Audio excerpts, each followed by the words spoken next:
2 ಟೆಂಡರ್ಗಳದು. ಇದು national international competitive ಬಿಡ್ ಆಗಬೇಕಾಗಿರೋದನ್ನು ಇವರು ಯಾವ ಕಾರಣಕ್ಕೆ ಲೋಕಲ್ ಕಾಂಪಿಟೇಟಿವ್ ಬಿಡ್ಗೆ ಇದನ್ನು ಇದು ಮಾಡಿದ್ರು, ಇದು ಒಂದು. ಆಮೇಲೆ ಇಷ್ಟರಲ್ಲಿ ಭ್ರಷ್ಟಾಚಾರ ಇಷ್ಟರಲ್ಲಿ ನಡೆದಿಲ್ಲ ಅಂತ 2 ತಿಂಗಳಲ್ಲಿ ಈ ಮೊದಲನೇ ಕಂತನ್ನು ಏನು ಕೊಟ್ಟಿದ್ದಾರೋ ಇದು ಈ 4ಕ್ಕೆ ಏನನ್ನ ಇದನ್ನು ಕೊಟ್ಟಿದ್ದಾರೋ ಇದು ಇವತ್ತೇನು ಮಾಡಿದ್ದಾರೆ ಅಂತಂದರೆ 2 ತಿಂಗಳಾಗಿದೆ, ಆಗಲೇ 40 ಕೋಟಿ ರಿಲೀಸ್ ಮಾಡಿಬಿಟ್ಟಿದ್ದಾರೆ. ರಾಜ್ಯದಲ್ಲಿ ಕಾಂಟ್ರಾಕ್ಟರ್ಗಳು 2 ವರ್ಷ ಆಗಿದೆ ಕೆಲವು ಕೆಲಸಗಳನ್ನು ಮಾಡಿ, ಇವತ್ತಿಗೂ ಅವರಿಗೆ ದುಡ್ಡು ಬರ್ತಾ ಇಲ್ಲ. ಆಮೇಲೆ ಮೊನ್ನೆ ಎಚ್ ಕೆ ಪಾಟೀಲ್ರು ಅವರು ಹಿಂದೆ ಸಚಿವರಾಗಿದ್ದಾಗ ಯಾರ್ಯಾರು ಈ ರೀತಿ ಸ್ಪ್ಲಿಟ್ ಮಾಡ್ತಾರೋ ಟೆಂಡರ್ನ ಅವರನ್ನು ಸಸ್ಪೆಂಡ್ ಮಾಡಿದ್ದಾರೆ. ಅವರ ಮೇಲೆ ಗುರುತರವಾದ ಆರೋಪಗಳನ್ನು ಹೊರಿಸಿ ಇದು ಭ್ರಷ್ಟಾಚಾರಕ್ಕೆ ನೀವು ದಾರಿ ಮಾಡಿಕೊಟ್ಟಿದ್ದೀರಿ ಅಂತೇಳಿ ಅವರ ಮೇಲೆ ಕೇಸುಗಳಾಗಿದೆ. ಈಗ ಅದೇ ಸರ್ಕಾರ ಈ ರೀತಿ ಮಾಡಿರೋದನ್ನು ಯಾವ ರೀತಿ ತಗೊಳ್ಬೇಕು ಅನ್ನೋದು ಒಂದು.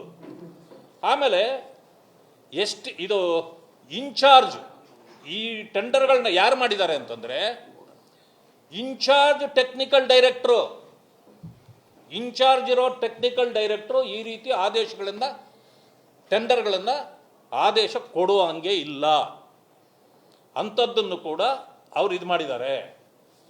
ಆ ಕಾರಣದಿಂದ ಇದು 268 ಕೋಟಿ ರೂಪಾಯಿಗಳ ಭ್ರಷ್ಟಾಚಾರ ಇದೆ. ಇದರಲ್ಲಿ ಏನಾಗಿದೆ,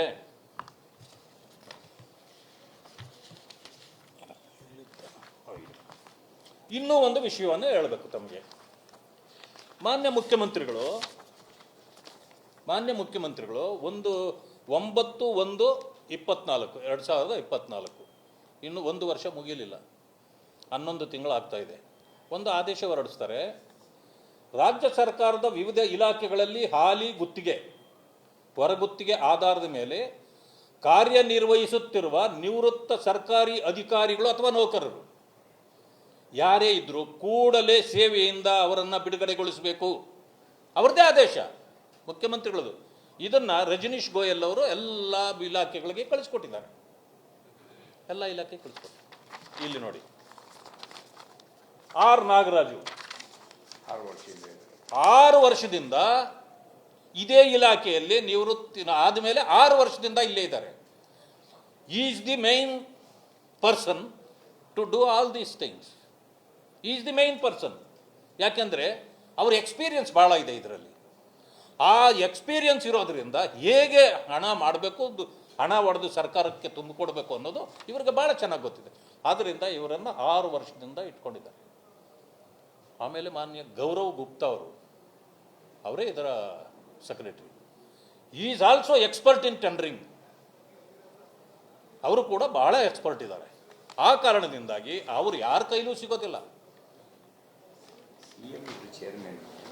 ಅದಕ್ಕೆ ನೀವೇ ಮಾತಾಡಿರೋದಾಗಿ CM is A chairman of this ಇದು ಪವರ್ ಕಾರ್ಪೊರೇಷನ್. ಮಂತ್ರಿಗಳು ಜಾರ್ಜ್ ಅವರು, ಇವರ ಮೂಗಿನ ತಳಗಡೆ ಇದು ನಡೆದಿರ್ತಕ್ಕಂಥದ್ದು. ಇದೆಲ್ಲ ಅವರ ಗಮನಕ್ಕಿಲ್ಲದೆ ಏನೂ ಮಾಡಲಿಕ್ಕೆ ಸಾಧ್ಯ ಇಲ್ಲ. ಇಷ್ಟು ದೊಡ್ಡ ಟೆಂಡರ್ಗಳನ್ನು ನನ್ನ ಡಿಮ್ಯಾಂಡ್ ಇರ್ತಕ್ಕಂಥದ್ದು ಮಾನ್ಯ ಮುಖ್ಯಮಂತ್ರಿಗಳು ಇದರ ಜವಾಬ್ದಾರಿಯನ್ನು ತೆಗೆದುಕೊಂಡು ಮಾನ್ಯ ಮುಖ್ಯಮಂತ್ರಿಗಳು ಮತ್ತು ಇಂಧನ ಸಚಿವರು ಜಾರ್ಜ್ ಅವರು ಇಬ್ಬರು ಕೂಡ ರಾಜೀನಾಮೆ ಕೊಡಬೇಕು. ಇದು ದೊಡ್ಡ ಹಗರಣ ಇದೆ. ಅವರಿಬ್ಬರು ಕೂಡ ಜವಾಬ್ದಾರಿಯನ್ನು ತಗೊಂಡು ಇದು ಮಾಡಬೇಕು. ಈಗೇನು ಟೆಂಡರ್ ಹಾಕಿದ್ದೀರಿ ತಕ್ಷಣ ಇದನ್ನು ಟೆಂಡರನ್ನು ನಿಲ್ಲಿಸಬೇಕು. 2 ಟೆಂಡರ್ಗಳು ಇನ್ನೂ ಈ ಟೆಂಡರ್ 2ನೇದು ಕೊಟ್ಟಿಲ್ಲ. ಆದರೆ ಇದನ್ನು ಕೊಟ್ಟಿದ್ದೀರಿ 2 ತಿಂಗಳು ಆಗಿಲ್ಲ, ಆವಾಗಲೇ 18 ತಿಂಗಳ ಸಮಯ ಇದೆ. ಅವರು ಬಾಂಬೆನವರು ಇನ್ನೂ ಇಲ್ಲಿ ಬಂದು ಅವರು ಸೆಟ್ಲ್ ಆಗಬೇಕು, ಅವರು ಕೆಲಸ ಶುರು ಮಾಡಬೇಕು. ಅಂದರೆ ಶುರು ಆಗೋದೋ ಇಲ್ಲ ಗೊತ್ತೇ ಇಲ್ಲ. ಆಗಲೇ 40 ಕೋಟಿ ರಿಲೀಸ್ ಕೂಡ ಮಾಡಿಬಿಟ್ಟಿದ್ದಾರೆ. ಯಾವುದನ್ನು ನೋಡಿ ನೀವು ರಿಲೀಸ್ ಮಾಡಿದ್ದೀರಿ ಅಂದಮೇಲೆ 2 ತಿಂಗಳಲ್ಲಿ 40 ಕೋಟಿ ಕೆಲಸ ಅವರು ಮಾಡಿದ್ದಾರೆ ಅನ್ನೋದು ನಿಮಗೆ ಖಾತ್ರಿ ಆಗೋದಾದರೆ ಈ ಪೇಂಟಿಂಗ್ ಏನು ಈ ಮನೆಗೆ ಕೊಡಿಯೋಕ್ಕೆ ಪೇಂಟಿಂಗಾ ಅಥವಾ ಇದು ಇಂಡಸ್ಟ್ರಿಯಲ್ ಇದನ್ನು ಪೇಂಟಿಂಗಾ? ಈ ಎಲ್ಲ ಅನುಮಾನಗಳು ಇದೆ. ಇದು ದೊಡ್ಡ ಹಗರಣ ಇದೆ. ಇಂಥವು ಯಾವಾಗ ರಾಯಚೂರು ಥರ್ಮಲ್ ಪ್ಲಾಂಟ್ದು ಯಾರೂ ಕೂಡ ಪ್ರಶ್ನೆ ಮಾಡಲಿಲ್ವೋ, ಯಾರಿಗೂ ಗೊತ್ತಾಗಲಿಲ್ವೋ, ಇಮ್ಮಿಡಿಯೇಟ್ಲಿ 4 ದಿನದಲ್ಲಿ ಎರಡನೇ ಬಳ್ಳಾರಿ ಥರ್ಮಲ್ ಪ್ಲಾಂಟ್ದು ಕೂಡ ಇದೇ ರೀತಿ ಸೇಮ್ ಕೆಲಸ, ಅಲ್ಲೂ ಕೂಡ 4 ತುಂಡುಗಳಾಗಿ ಮಾಡಿ ಅದು ಆಮೇಲೆ ಹೊಸದದು ಅದು ಆ ಪ್ಲಾಂಟ್ ತುಂಬ ಹೊಸದು, ಅದಕ್ಕೆ ಪೇಂಟ್ ಮಾಡೋ ಅವಶ್ಯಕತೆ ಇಲ್ಲವೇ ಇಲ್ಲ, ಯಾಕಂದರೆ ಇತ್ತೀಚೆಗಷ್ಟೇ ಓಪನ್ ಆಗ್ತಾ ಇರೋದು ಅದು. ಆದ್ದರಿಂದಾಗಿ ಈ ಎರಡೂ ಇದರಲ್ಲಿ ಕೂಡ ಮಾನ್ಯ ಮುಖ್ಯಮಂತ್ರಿಗಳ ಇನ್ವಾಲ್ವ್ಮೆಂಟ್ ಇದೆ, ಮಾನ್ಯ ಇಂಧನ ಸಚಿವರ ಇನ್ವಾಲ್ವ್ಮೆಂಟ್ ಇದೆ. ತಕ್ಷಣ ಅವರಿಬ್ಬರು ರಾಜೀನಾಮೆ ಕೊಡಬೇಕು ಅಂತೇಳಿ ನಾವು ಒತ್ತಾಯ ಮಾಡ್ತೇವೆ. ಇದು ಕನ್ನಡದಲ್ಲಿಲ್ಲ, ಅವರು ಇದು strengthening MS structural steel components.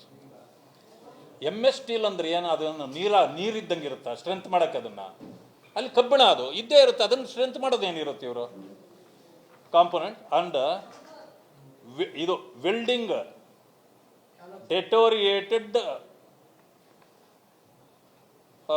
corroded members including sand blasting with epoxy printing painting. ಇದೇ ಕಾಮಗಾರಿ ಎಲ್ಲವೂ ಅದೇನೆ, ಬಟ್ 4 ತುಂಡುಗಳಾಗಿ ಮಾಡಿದ್ದಾರೆ ಇದರಲ್ಲಿ. ಇದು ರಾಯಚೂರು ಥರ್ಮಲ್ ಪ್ಲಾಂಟ್ದು. ಇನ್ನೊಂದು ಬಳ್ಳಾರಿ ಥರ್ಮಲ್ ಪ್ಲಾಂಟ್ದು, ಅದಿನ್ನೂ ಟೆಂಡರ್ ಕೊಟ್ಟಿಲ್ಲ, ಅಂದರೆ ಫೈನಲ್ ಆಗೋ ಸ್ಟೇಜಲ್ಲಿ ಇದೆ. ಅದು ಮಾಡ್ತೀವಿ ನಾವು, ವಿಸಿಟ್ ಕೊಡ್ತೇನೆ, ವಿಸಿಟ್ ಕೊಟ್ಟು ಎಲ್ಲನೂ ಚೆಕ್ ಮಾಡಿಸ್ತೇವೆ, ಬಿಡೋದಿಲ್ಲ ಇದನ್ನು. 2 ಟೆಂಡರ್ಗಳದು, ಇದು ನ್ಯಾಷನಲ್ ಇಂಟರ್ನ್ಯಾಷನಲ್ ಕಾಂಪಿಟೇಟಿವ್ ಬಿಡ್ ಆಗಬೇಕಾಗಿರೋದನ್ನು ಇವರು ಯಾವ ಕಾರಣಕ್ಕೆ ಲೋಕಲ್ ಕಾಂಪಿಟೇಟಿವ್ ಬಿಡ್ಗೆ ಇದನ್ನು ಇದು ಮಾಡಿದ್ರು, ಇದು ಒಂದು. ಆಮೇಲೆ ಇಷ್ಟರಲ್ಲಿ ಭ್ರಷ್ಟಾಚಾರ ಇಷ್ಟರಲ್ಲಿ ನಡೆದಿಲ್ಲ ಅಂತ 2 ತಿಂಗಳಲ್ಲಿ ಈ ಮೊದಲನೇ ಕಂತನ್ನು ಏನು ಕೊಟ್ಟಿದ್ದಾರೋ ಇದು, ಈ 4ಕ್ಕೆ ಏನನ್ನ ಇದನ್ನು ಕೊಟ್ಟಿದ್ದಾರೋ ಇದು ಇವತ್ತೇನು ಮಾಡಿದ್ದಾರೆ ಅಂತಂದರೆ 2 ತಿಂಗಳಾಗಿದೆ, ಆಗಲೇ 40 ಕೋಟಿ ರಿಲೀಸ್ ಮಾಡಿಬಿಟ್ಟಿದ್ದಾರೆ. ರಾಜ್ಯದಲ್ಲಿ ಕಾಂಟ್ರಾಕ್ಟರ್ಗಳು 2 ವರ್ಷ ಆಗಿದೆ ಕೆಲವು ಕೆಲಸಗಳನ್ನು ಮಾಡಿ, ಇವತ್ತಿಗೂ ಅವರಿಗೆ ದುಡ್ಡು ಬರ್ತಾ ಇಲ್ಲ. ಆಮೇಲೆ ಮೊನ್ನೆ HK ಪಾಟೀಲ್ರು ಅವರು ಹಿಂದೆ ಸಚಿವರಾಗಿದ್ದಾಗ ಯಾರ್ಯಾರು ಈ ರೀತಿ ಸ್ಪ್ಲಿಟ್ ಮಾಡ್ತಾರೋ ಟೆಂಡರ್ನ ಅವರನ್ನು ಸಸ್ಪೆಂಡ್ ಮಾಡಿದ್ದಾರೆ. ಅವರ ಮೇಲೆ ಗುರುತರವಾದ ಆರೋಪಗಳನ್ನು ಹೊರಿಸಿ ಇದು ಭ್ರಷ್ಟಾಚಾರಕ್ಕೆ ನೀವು ದಾರಿ ಮಾಡಿಕೊಟ್ಟಿದ್ದೀರಿ ಅಂತೇಳಿ ಅವರ ಮೇಲೆ ಕೇಸ್ಗಳಾಗಿದೆ. ಈಗ ಅದೇ ಸರ್ಕಾರ ಈ ರೀತಿ ಮಾಡಿರೋದನ್ನು ಯಾವ ರೀತಿ ತಗೊಳ್ಬೇಕು ಅನ್ನೋದು ಒಂದು. ಆಮೇಲೆ ಇದು ಇನ್ಚಾರ್ಜ್ ಈ ಟೆಂಡರ್ಗಳನ್ನ ಯಾರು ಮಾಡಿದ್ದಾರೆ ಅಂತಂದರೆ ಇನ್ಚಾರ್ಜ್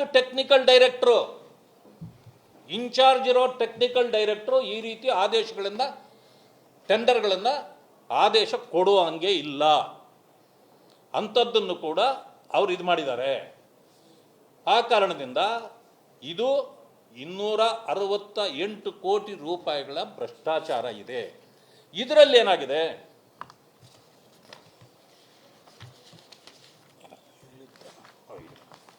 ಇನ್ನೂ ಒಂದು ವಿಷಯವನ್ನು ಹೇಳಬೇಕು ತಮಗೆ. ಮಾನ್ಯ ಮುಖ್ಯಮಂತ್ರಿಗಳು 9/1/2024 ಇನ್ನು 1 ವರ್ಷ ಮುಗಿಯಲಿಲ್ಲ, 11 ತಿಂಗಳಾಗ್ತಾ ಇದೆ, ಒಂದು ಆದೇಶ ಹೊರಡಿಸ್ತಾರೆ. ರಾಜ್ಯ ಸರ್ಕಾರದ ವಿವಿಧ ಇಲಾಖೆಗಳಲ್ಲಿ ಹಾಲಿ ಗುತ್ತಿಗೆ ಹೊರಗುತ್ತಿಗೆ ಆಧಾರದ ಮೇಲೆ ಕಾರ್ಯನಿರ್ವಹಿಸುತ್ತಿರುವ ನಿವೃತ್ತ ಸರ್ಕಾರಿ ಅಧಿಕಾರಿಗಳು ಅಥವಾ ನೌಕರರು ಯಾರೇ ಇದ್ದರೂ ಕೂಡಲೇ ಸೇವೆಯಿಂದ ಅವರನ್ನು ಬಿಡುಗಡೆಗೊಳಿಸಬೇಕು, ಅವ್ರದ್ದೇ ಆದೇಶ ಮುಖ್ಯಮಂತ್ರಿಗಳದು. ಇದನ್ನು ರಜನೀಶ್ ಗೋಯಲ್ ಅವರು ಎಲ್ಲ ಇಲಾಖೆಗಳಿಗೆ ಕಳಿಸ್ಕೊಟ್ಟಿದ್ದಾರೆ, ಎಲ್ಲ ಇಲಾಖೆಗೆ ಕಳಿಸ್ಕೊಟ್ಟಿದ್ದಾರೆ. ಇಲ್ಲಿ ನೋಡಿ, ನಾಗರಾಜು 6 ವರ್ಷದಿಂದ ಇದೇ ಇಲಾಖೆಯಲ್ಲಿ ನಿವೃತ್ತಿ ಆದಮೇಲೆ 6 ವರ್ಷದಿಂದ ಇಲ್ಲೇ ಇದ್ದಾರೆ. Is the main person to do all these things.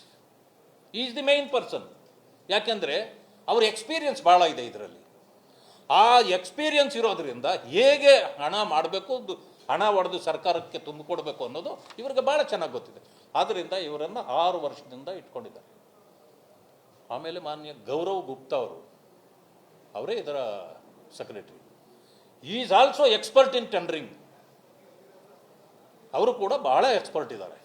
ಆ ಕಾರಣದಿಂದಾಗಿ ಅವರು ಯಾರ ಕೈಲೂ ಸಿಗೋದಿಲ್ಲ. ಅದಕ್ಕೆ ನೀವೇ ಮಾತಾಡಿರೋದು. CM is A chairman of this ಇದು ಪವರ್ ಕಾರ್ಪೊರೇಷನ್. ಮಂತ್ರಿಗಳು ಜಾರ್ಜ್ ಅವರು. ಇವರ ಮೂಗಿನ ತಳಗಡೆ ಇದು ನಡೆದಿರ್ತಕ್ಕಂಥದ್ದು. ಇದೆಲ್ಲ ಅವರ ಗಮನಕ್ಕಿಲ್ಲದೆ ಏನೂ ಮಾಡಲಿಕ್ಕೆ ಸಾಧ್ಯ ಇಲ್ಲ ಇಷ್ಟು ದೊಡ್ಡ ಟೆಂಡರ್ಗಳನ್ನು. ನನ್ನ ಡಿಮ್ಯಾಂಡ್ ಇರ್ತಕ್ಕಂಥದ್ದು, ಮಾನ್ಯ ಮುಖ್ಯಮಂತ್ರಿಗಳು ಇದರ ಜವಾಬ್ದಾರಿಯನ್ನು ತೆಗೆದುಕೊಂಡು ಮಾನ್ಯ ಮುಖ್ಯಮಂತ್ರಿಗಳು ಮತ್ತು ಇಂಧನ ಸಚಿವರು ಜಾರ್ಜ್ ಅವರು ಇಬ್ಬರು ಕೂಡ ರಾಜೀನಾಮೆ ಕೊಡಬೇಕು. ಇದು ದೊಡ್ಡ ಹಗರಣ ಇದೆ. ಅವರಿಬ್ಬರು ಕೂಡ ಜವಾಬ್ದಾರಿಯನ್ನು ತಗೊಂಡು ಇದು ಮಾಡಬೇಕು. ಈಗೇನು ಟೆಂಡರ್ ಹಾಕಿದ್ದೀರಿ ತಕ್ಷಣ ಇದನ್ನು ಟೆಂಡರನ್ನು ನಿಲ್ಲಿಸಬೇಕು. ಎರಡೂ ಟೆಂಡರ್ಗಳು ಇನ್ನೂ ಈ ಟೆಂಡರ್ ಎರಡನೇದು ಕೊಟ್ಟಿಲ್ಲ. ಆದರೆ ಇದನ್ನು ಕೊಟ್ಟಿದ್ದೀರಿ 2 ತಿಂಗಳು ಆಗಿಲ್ಲ, ಆವಾಗಲೇ 18 ತಿಂಗಳ ಸಮಯ ಇದೆ. ಅವರು ಬಾಂಬೆನವರು ಇನ್ನೂ ಇಲ್ಲಿ ಬಂದು ಅವರು ಸೆಟ್ಲ್ ಆಗಬೇಕು, ಅವರು ಕೆಲಸ ಶುರು ಮಾಡಬೇಕು. ಅಂದರೆ ಶುರು ಆಗದೋ ಇಲ್ಲ ಗೊತ್ತೇ ಇಲ್ಲ. ಆಗಲೇ 40 ಕೋಟಿ ರಿಲೀಸ್ ಕೂಡ ಮಾಡಿಬಿಟ್ಟಿದ್ದಾರೆ. ಯಾವುದನ್ನು ನೋಡಿ ನೀವು ರಿಲೀಸ್ ಮಾಡಿದ್ದೀರಿ? ಅಂದಮೇಲೆ 2 ತಿಂಗಳಲ್ಲಿ 40 ಕೋಟಿ ಕೆಲಸ ಅವರು ಮಾಡಿದ್ದಾರೆ ಅನ್ನೋದು ನಿಮಗೆ ಖಾತ್ರಿ ಆಗೋದಾದರೆ, ಈ ಪೇಂಟಿಂಗ್ ಏನು ಈ ಮನೆಗೆ ಕೊಡಿಯೋಕ್ಕೆ ಪೇಂಟಿಂಗಾ ಅಥವಾ ಇದು ಇಂಡಸ್ಟ್ರಿಯಲ್ ಇದನ್ನು ಪೇಂಟಿಂಗಾ? ಈ ಎಲ್ಲ ಅನುಮಾನಗಳು ಇದೆ. ಇದು ದೊಡ್ಡ ಹಗರಣ ಇದೆ. ಇಂಥವು ಯಾವಾಗ ರಾಯಚೂರು ಥರ್ಮಲ್ ಪ್ಲಾಂಟ್ದು ಯಾರೂ ಕೂಡ ಪ್ರಶ್ನೆ ಮಾಡಲಿಲ್ವೋ, ಯಾರಿಗೂ ಗೊತ್ತಾಗಲಿಲ್ವೋ, ಇಮ್ಮಿಡಿಯೇಟ್ಲಿ 4 ದಿನದಲ್ಲಿ 2ನೇ ಬಳ್ಳಾರಿ ಥರ್ಮಲ್ ಪ್ಲಾಂಟ್ದು ಕೂಡ ಇದೇ ರೀತಿ ಸೇಮ್ ಕೆಲಸ, ಅಲ್ಲೂ ಕೂಡ 4 ತುಂಡುಗಳಾಗಿ ಮಾಡಿ ಅದು ಆಮೇಲೆ ಹೊಸದದು ಅದು ಆ ಪ್ಲಾಂಟ್ ತುಂಬ ಹೊಸದು. ಅದಕ್ಕೆ ಪೇಂಟ್ ಮಾಡೋ ಅವಶ್ಯಕತೆ ಇಲ್ಲವೇ ಇಲ್ಲ. ಯಾಕಂದರೆ ಇತ್ತೀಚೆಗಷ್ಟೇ ಓಪನ್ ಆಗ್ತಾ ಇರೋದು ಅದು. ಆದ್ದರಿಂದಾಗಿ ಈ ಎರಡೂ ಇದರಲ್ಲಿ ಕೂಡ ಮಾನ್ಯ ಮುಖ್ಯಮಂತ್ರಿಗಳ ಇನ್ವಾಲ್ವ್ಮೆಂಟ್ ಇದೆ, ಮಾನ್ಯ ಇಂಧನ ಸಚಿವರ ಇನ್ವಾಲ್ವ್ಮೆಂಟ್ ಇದೆ. ತಕ್ಷಣ ಅವರಿಬ್ಬರು ರಾಜೀನಾಮೆ ಕೊಡಬೇಕು ಅಂತೇಳಿ ನಾವು ಒತ್ತಾಯ ಮಾಡ್ತೇವೆ. ಇದು ಕನ್ನಡದಲ್ಲಿಲ್ಲ. ಅವರು ಇದು strengthening MS structural steel components. MS steel ಅಂದರೆ ಏನು? ಅದನ್ನು ನೀರಿದ್ದಂಗೆ ಇರುತ್ತೆ ಸ್ಟ್ರೆಂತ್ ಮಾಡೋಕ್ಕೆ. ಅದನ್ನು ಅಲ್ಲಿ ಕಬ್ಬಿಣ ಅದು ಇದ್ದೇ ಇರುತ್ತೆ, ಅದನ್ನು ಸ್ಟ್ರೆಂತ್ ಮಾಡೋದು ಏನಿರುತ್ತೆ ಇವರು ಕಾಂಪೋನೆಂಟ್. ಆ್ಯಂಡ್ ಇದು welding ಡೆಟೋರಿಯೇಟೆಡ್ corroded members including sand blasting with epoxy printing painting. ಇದೇ ಕಾಮಗಾರಿ ಎಲ್ಲವೂ ಅದೇನೆ, ಬಟ್ 4 ತುಂಡುಗಳಾಗಿ ಮಾಡಿದ್ದಾರೆ ಇದರಲ್ಲಿ. ಇದು ರಾಯಚೂರು ಥರ್ಮಲ್ ಪ್ಲಾಂಟ್ದು. ಇನ್ನೊಂದು ಬಳ್ಳಾರಿ ಥರ್ಮಲ್ ಪ್ಲಾಂಟ್ದು. ಅದಿನ್ನೂ ಟೆಂಡರ್ ಕೊಟ್ಟಿಲ್ಲ, ಅಂದರೆ ಫೈನಲ್ ಆಗೋ ಸ್ಟೇಜಲ್ಲಿ ಇದೆ. ಅದು ಮಾಡ್ತೀವಿ ನಾವು. ವಿಸಿಟ್ ಕೊಡ್ತೇನೆ, ವಿಸಿಟ್ ಕೊಟ್ಟು ಎಲ್ಲನೂ ಚೆಕ್ ಮಾಡಿಸ್ತೇವೆ, ಬಿಡೋದಿಲ್ಲ ಇದನ್ನು. ಪರಿಷತ್ ಕಲಾಪದಲ್ಲಿ ಪ್ರತಿಧ್ವನಿಸಿದೆ ಕಣ್ಣೀರ ಖಾನಾಪುರ. ರಿಪಬ್ಲಿಕ್ ಕನ್ನಡ ಸುದ್ದಿವಾಹಿನಿ ತಂಡ ಕಣ್ಣೀರ ಖಾನಾಪುರ ಅಭಿಯಾನದ ಮೂಲಕ ಒಂದು ಗ್ರೌಂಡ್ ರಿಪೋರ್ಟ್ ಮಾಡಿ ಕಾಡಂಚಿನ ಜನರ ಬದುಕು ಬವಣೆಯನ್ನು ತೆರೆದಿಟ್ಟಿದೆ. ಒಂದ್ಸಲಿ ವೋಟಿಂಗ್ ತಗೊಂಡ್ರೆ ಕೆಲಸ ಮುಗಿದ್ರಿ ಸರ್. ಹೆಣ್ಮಕ್ಳು ರಾತ್ರಿ ಹೊರಗಡೆ ಹೋಗೋದಕ್ಕೆ ಭಯ ಪಡ್ತಾರೆ. ಹೆಸರಿಗಷ್ಟೇ MLAಗಳು ರೊಕ್ಕ ಮಾಡ್ಕೊಂಡು ಹೊಂಟಾರ. ಜನರನ್ನ ಈ ರೀತಿ ಸ್ಟ್ರಕ್ಚರ್ಗಳ ಮೂಲಕ ತೆಗೆದುಕೊಂಡು ಹೋಗ್ತಾರೆ ಅಂತ ಹೇಳಿದ್ರೆ ನಮಗೆ ನಾಚಿಕೆ ಆಗಬೇಕು. ಒಂದೊಂದು ಪರಿವಾರಕ್ಕೆ 15 ಲಕ್ಷ ರೂಪಾಯಿ ಕೊಡ್ತೇವೆ. ಶಿಫ್ಟ್ ಮಾಡುವಂಥದ್ದಕ್ಕೆ ಸರ್ಕಾರ ಅನುಮೋದನೆ ಕೊಡ್ತದೆ ಅನ್ನುವಂಥ ಭರವಸೆಯನ್ನು ಕೊಟ್ಟಿದ್ದೇನೆ. ನಾವು ನಿರಂತರವಾಗಿ ಕಣ್ಣೀರ ಖಾನಾಪುರ ಅನ್ನೋ ಶೀರ್ಷಿಕೆ ಅಡಿಯಲ್ಲಿ ಮಾಡಿದಂತ ವರದಿ ಮ್ಯಾಸಿವ್ ಇಂಪ್ಯಾಕ್ಟ್ ಆಗಿದೆ. ರಿಪಬ್ಲಿಕ್ ಕನ್ನಡ, ಇದು ನಿಮ್ಮ ಧ್ವನಿ.